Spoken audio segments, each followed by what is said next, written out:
Okay lang yun. Kung okay lang sa kanya, yung tinatawag na yun. Pero, okay yun nga yun sa akin eh. One by one. So, Sa gitna, hihigot. parang, kasi, sabi ko nga sa inyo, hindi naman yung, ang binubuo natin dito is yung ano ba, yung skills natin, yung stamina natin. Ang bubuoy natin dito kasama yung brotherhood. At isa yan sa alam kong para mabuo yung brotherhood natin. Magtawagan tayo sa ating nickname, hindi yung ating dito, hindi naman tayo sundalo eh. Eh ako nga, napahiya kay ano kanina, tinawag ko, naisip ko eh.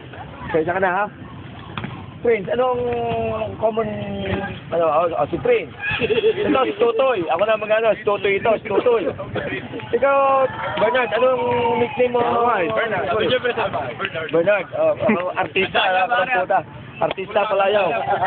Si Moreno, anong ano mo? Ayun na. Puta baka naman may... Baka naman may chicks na ano eh, pambihira tatawagin mo ulingling. Huwag naman ganun. Yung iba na, yung iba. Ha? Ulimlim? Alam ko. Then, anong... Lem. Oo, lem. At least, may dating, hindi yung ulimlim.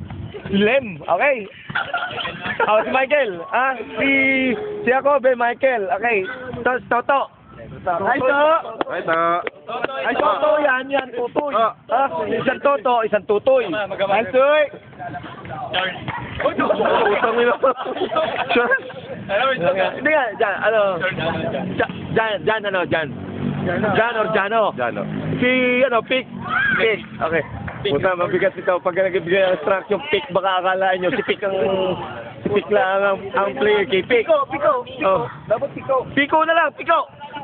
Pick. Okay lang ba sa'yo, Piko? Kasi baka magkaroon ng misinterpretation. Baka sumigaw ako ng Pick. Akala ang player kay Pick.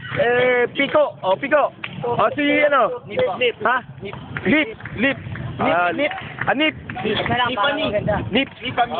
Ayun. Ito si Boyok. Miko ako.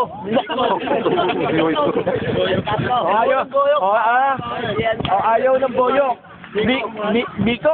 Miko, ha? Anak ko lang muna. Ito si Jay Cuenca.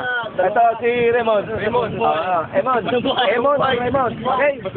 So, one more para maano natin. Raymond. Miko, ha? Miko. Piko. Okay. Jano. Toto. Michael. Lem. Okay lang yan. Meron komedyante sa team. Okay. Bernard. Tutoy. Si Prince. Okay? As much as possible. Bigyan natin. Gusto ko tawagin natin. Okay na yung sa akin, coach. Bernard. Noong gabi, punta na magkausap tayo. Kasi mo ko tatawagin na sir. Hindi ako sanay sa sir. Coach na lang ako, coach. Okay na yun.